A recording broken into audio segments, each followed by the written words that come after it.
Hola a todos y bienvenidos a un nuevo vídeo en mi canal de YouTube Antón GF. Soy Antón García Fernández y les hablo en esta ocasión desde Pittsburgh, en Carolina del Norte, en los Estados Unidos de América, a donde he venido a pasar estas fiestas navideñas con la familia de mi esposa. Y aquí estoy, más o menos en el mismo lugar en el que hace 2 años comencé la serie de vídeos acerca de las aventuras de Tintín que llamo Tintín y Hergé. Llevo ya unos cuantos meses sin publicar ningún vídeo dentro de esta serie y bueno, llega el momento ahora de centrarnos en el vídeo número 15 para hablar acerca de una de las historias de Tintín que más versiones tuvo a lo largo de su proceso de creación. Me refiero a Tintín en el País del Oro Negro, o en francés Tintin au Pays de l'Or Noir. Aquí tenemos Tintín, el País del Oro Negro, en una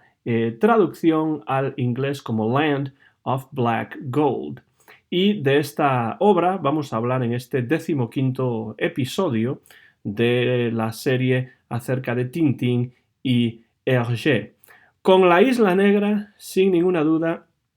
Tintín, el País del Oro Negro es uno de los álbumes que más versiones diferentes han conocido y en el que Hergé además se vio obligado a introducir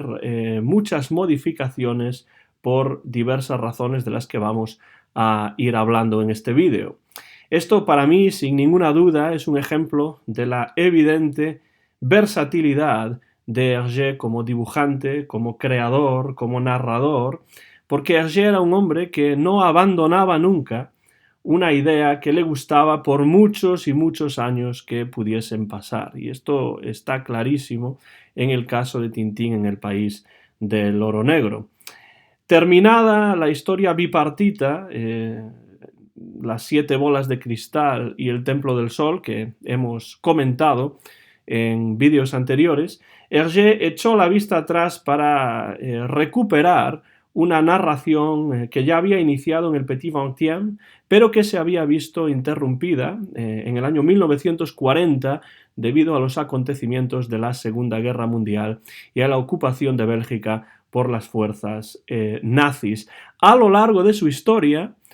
Tintín, el País del Oro Negro, tuvo tres versiones diferentes. Vamos a ver cuáles son estas 3 versiones porque además hay diferencias importantes entre cada una de ellas. Primero, esa versión que se inició en el Petit XXe entre el año 1939 y el año 1940, una versión en blanco y negro y en color de poca calidad. Fue la historia que siguió al cetro de Ottokar, pero en mayo de 1940 el diario en el que Hergé publicaba las aventuras de Tintín, el XXe siècle, dentro del XXe siècle, en el suplemento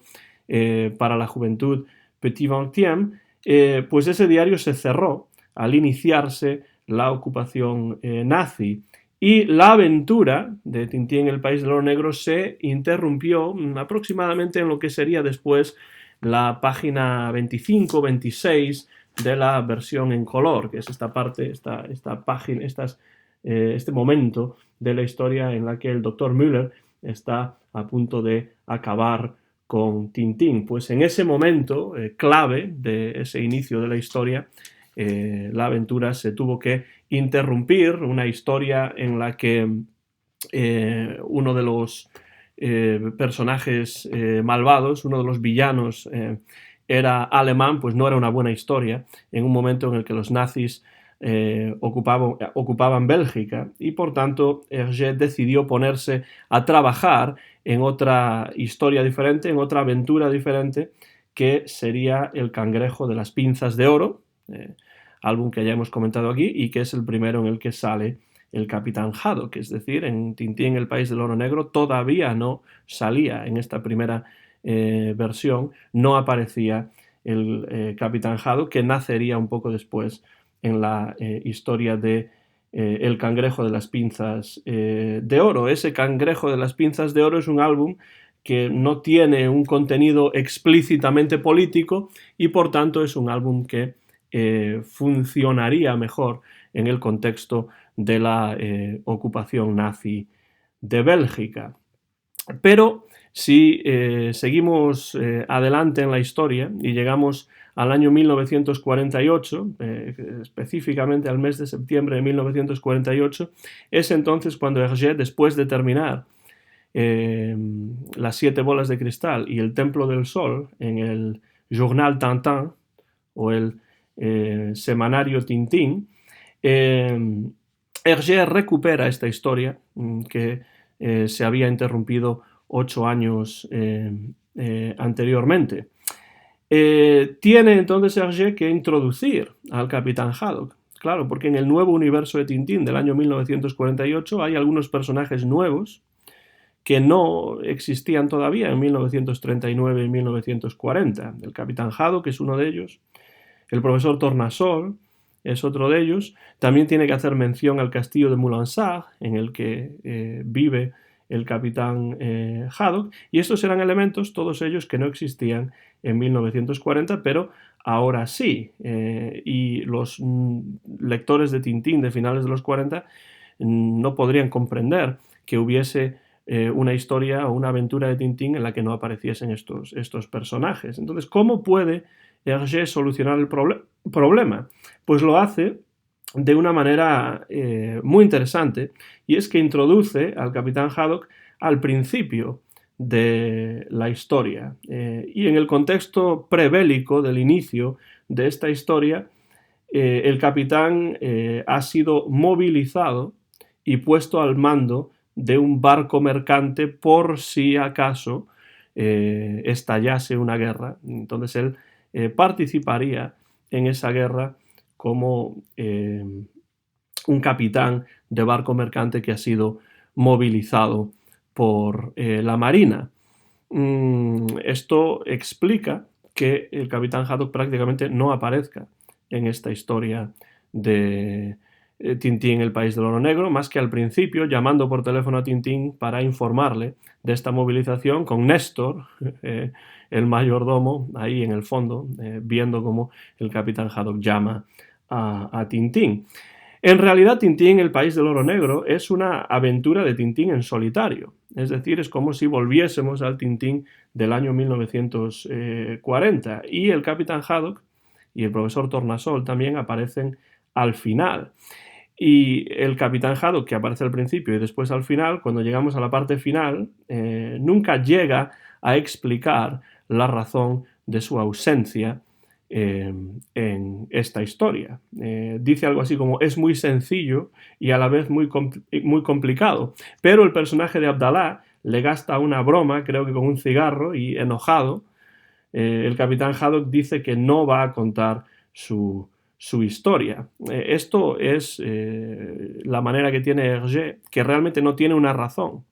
una verdadera razón, más que el hecho de que es una historia que ha recuperado, en la que originalmente no aparecería el Capitán Haddock, que él no puede explicar la razón y por tanto pues utiliza esa broma de Abdalá como subterfugio para que el Capitán Haddock no tenga que explicar algo para lo que Hergé realmente no tiene una explicación ficticia, simplemente la realidad, que el Capitán Haddock no existía cuando Hergé comenzó Tintín, el país del oro negro, y ahora que la recupera sí que existe. No hay realmente una historia que tenga que contar el Capitán Haddock, simplemente esa realidad. Esta aventura, en esta segunda versión, la publicaría las ediciones Casterman en el año 1950 en formato libro, después de aparecer de manera serializada en el Journal Tintin. Pero no acaba ahí la historia de las diferentes versiones de Tintín, el país del oro negro. Llevamos dos: la primera, la del Petit Vingtième, inconclusa; la segunda, retocada y sí concluida en el Journal Tintin y después publicada en forma de libro por la editorial Casterman. Hay una tercera versión que llegaría muchos años después, pues unos 19 años después. El editor inglés de Hergé, Methuen & Company, le pide a Hergé que revise la historia más o menos de la misma manera que lo había hecho en el caso de la Isla Negra. Methuen ya había pedido a Hergé que retocase, que redibujase la Isla Negra, que hiciese una nueva versión de la Isla Negra, y ahora hace lo propio con Tintín, el país del oro negro, al publicar en el año 1969, es decir, casi 2 décadas después de la publicación en francés en 1950, al publicar en inglés Tintín, el país del oro negro.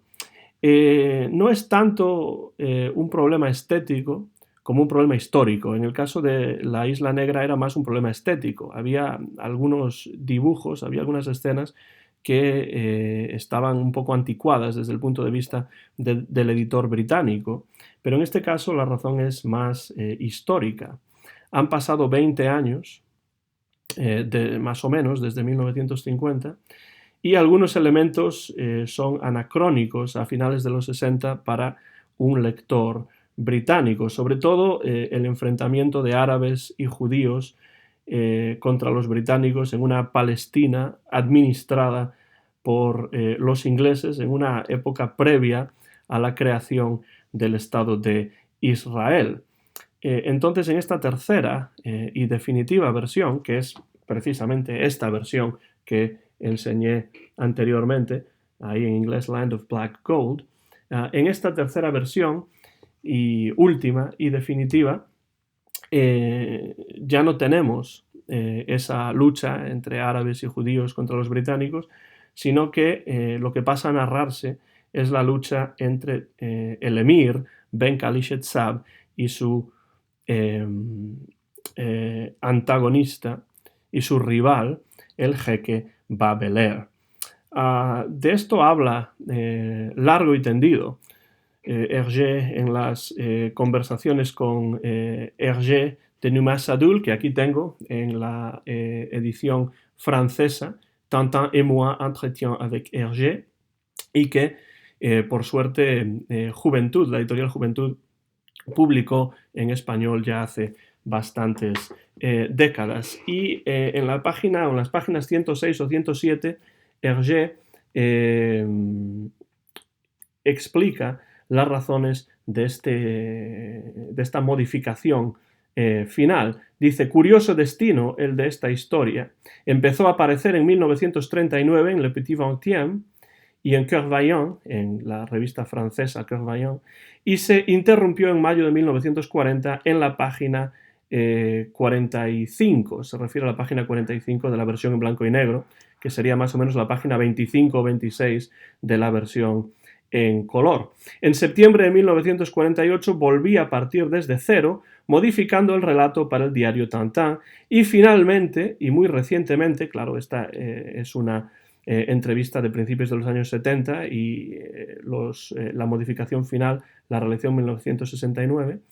he modificado una vez más la historia a petición de mi editor inglés, pues el álbum no podía aparecer en Gran Bretaña en su versión original. Se trataba de la lucha de las organizaciones judías, Grupo Stern,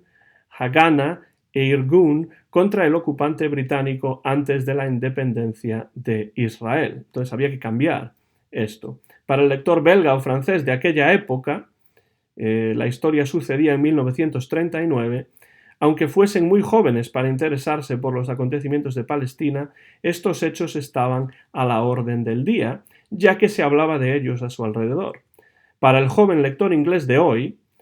que está descubriendo Tintín, por el contrario, las alusiones del oro negro habrían sido suprimidas y han desaparecido, y dice, y han desaparecido en la nueva versión. La lucha se circunscribe entre el emir Ben Khalid Saab y su rival, que intenta arrebatarle su emirato y pretende ser califa en lugar del califa. Entonces ese contexto histórico se cambia completamente en la tercera y definitiva versión de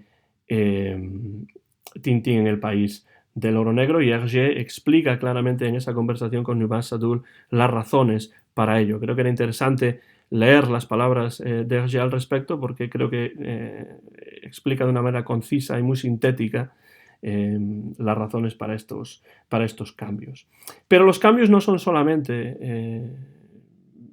de la trama o en la historia o en el contexto histórico, sino que Hergé aprovechó también para modificar y para modernizar, sobre todo, algunos aspectos estéticos, también, al igual que en el caso de La Isla Negra, con la ayuda de Bob de Moor.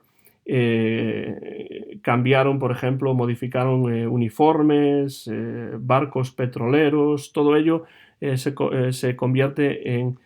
más moderno y más realista, y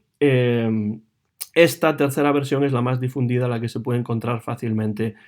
pues en las diversas traducciones a día de hoy, aunque Michael Farr, en uno de sus libros, The Complete Companion, él dice que a él no le gusta tanto esta tercera versión como la anterior, como la segunda versión. Creo que en esto está en desacuerdo Michael Farr, uno de los grandes críticos de Tintín y de Hergé británicos. Creo que no está de acuerdo con el propio Hergé, porque a Hergé sí que le gusta más esta tercera y última versión.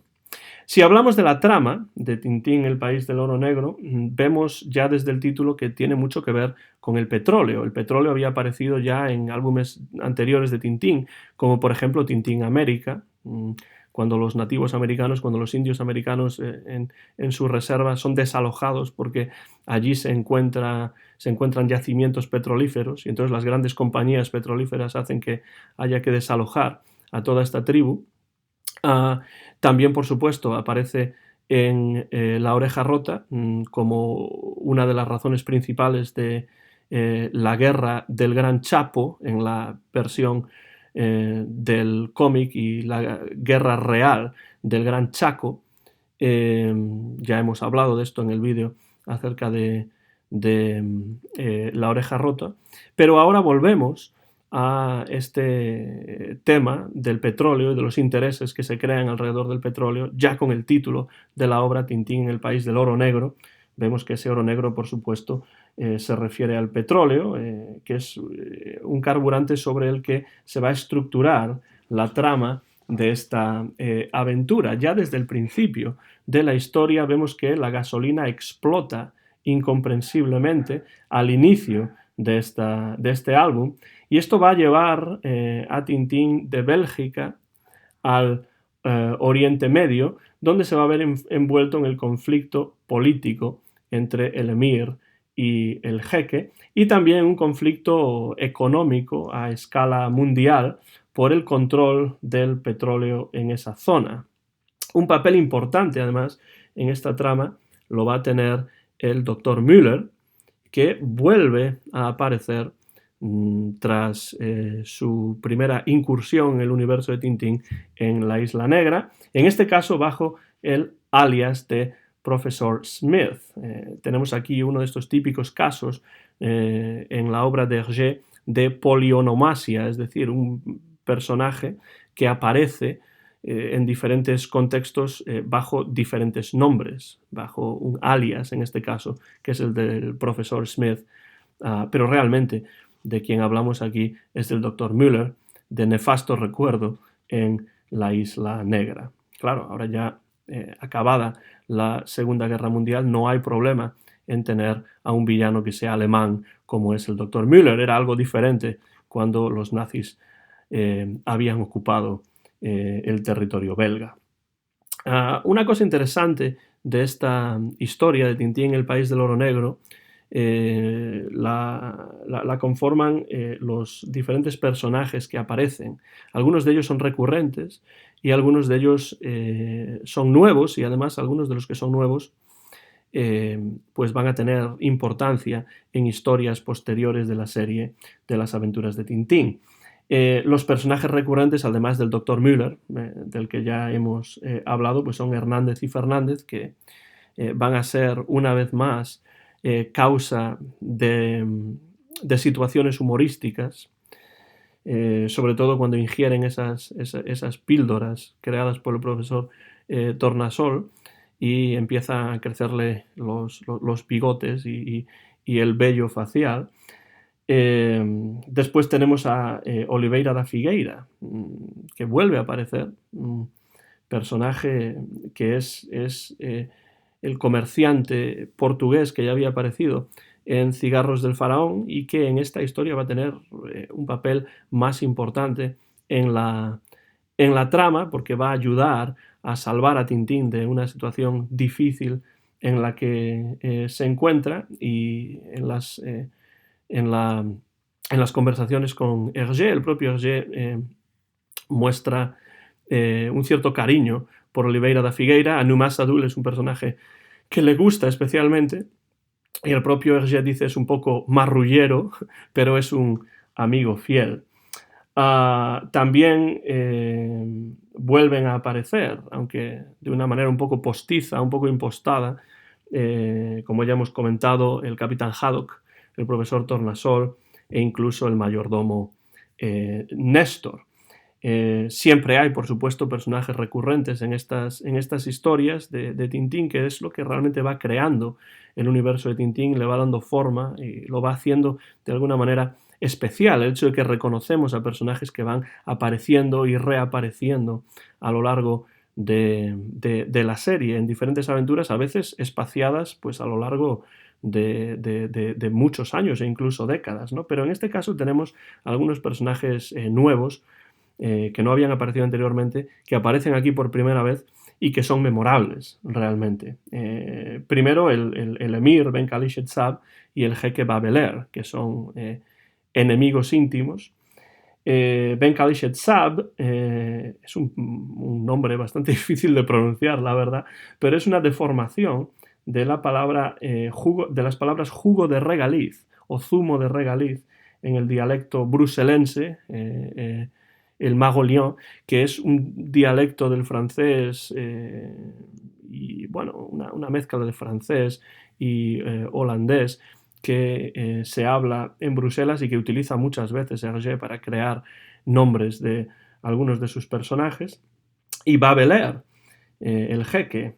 que también es una deformación de una palabra en bruselense que significa charlatán en este mismo dialecto. Pero sobre todo, y por encima de estos dos personajes que serán recurrentes después en historias posteriores,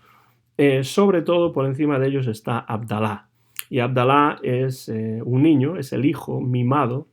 muy consentido del emir Ben Khalid Sab. Abdalá es un experto en hacer bromas de mal gusto, sobre todo a Néstor y sobre todo al capitán Haddock, de quien se ríe y se mofa pues, continuamente a lo largo de todas las historias en las que aparece, y también empieza a hacerlo ya aquí en Tintín, el país del oro negro. Parece ser que Abdalá está inspirado en el príncipe Faisal II de Irak, y va a aparecer de nuevo, por ejemplo, en una historia posterior que es Stock de Coque. En las conversaciones con Hergé, el propio Hergé dice que Abdalá y su padre son dos personajes que me son muy queridos. Desde luego, este slapstick, esta comedia física, vuelve a aparecer aquí con la aparición de Abdalá y sus bromas de mal gusto, las jugarretas que practica, sobre todo con el capitán Haddock. Esta tercera y definitiva versión de Tintín, el país del oro negro, publicada en el año 1969 a petición del editor británico de Hergé, parece ser, como ya decía antes, la que más satisfizo a Hergé, porque en las conversaciones con Hergé dice: encuentro que la historia así transformada es mucho más simple y por lo tanto mejor. Esto lo dice en la página 107, es decir, le parece más concisa la historia, le parece mejor la historia, y yo creo que también el hecho de que sea una versión estéticamente más modernizada es algo que le gusta especialmente a Hergé. Pero es que además de ser más simple y también más moderna estéticamente, el contexto histórico en esta historia ha cambiado, y Hergé ahora decide crear el estado ficticio, el emirato del Kemed o el Gemed, con su capital Vadesda, donde se va a desarrollar gran parte de la trama. Entonces ya no estamos en ese conflicto entre los árabes y los judíos contra los británicos, ya no estamos en Palestina, ya no estamos en un lugar real, sino en un emirato ficticio que es trasunto de emiratos reales, pero que no tiene que ver ya con ese contexto histórico del año 1939 y 40. Y además en esta historia, y esto es algo que Hergé creo que ha conseguido muy bien, todo el contexto previo a la Segunda Guerra Mundial, que evidentemente emergía en la primera versión y en la segunda versión, porque claro, estábamos sobre todo en la primera versión, en 1939, 1940, pues todo este contexto previo a la Segunda Guerra Mundial aparece ahora transformado en el escenario de una historia de espionaje y de lucha por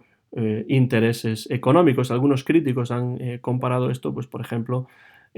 con historias como Lawrence de Arabia, con los thrillers de espionaje al estilo de James Bond y otros. Y creo que Hergé aquí, utilizando un material que está claramente encasillado en un momento histórico muy definido, consigue crear una historia en la que se pasa al espionaje, a la acción. Hay secuestros, hay mucho movimiento, hay viajes, hay lugares exóticos, y entonces ha creado realmente una historia de espionaje, pues al más puro estilo de Ian Fleming y otros escritores, y lo ha hecho de una manera, en mi opinión, pues verdaderamente magistral, porque no es fácil tomar una historia pues tantos años después, y como digo, una historia muy encasillada, muy enclavada en un momento histórico muy evidente, y pues crear una historia pues que es mucho más atemporal, que tiene más que ver pues con luchas por, en este caso, el control del petróleo, intereses económicos, además de también los intereses políticos que podemos encontrar en, por ejemplo, la lucha entre el emir Ben Khalid Saab y el jeque Bab el-Er. En definitiva, en mi opinión, Hergé hace un magnífico trabajo de recomposición, vuelve a reinterpretar una historia anterior que estaba archivada pues por razones puramente históricas, y vuelve a darle vida, y además de una manera muy ingeniosa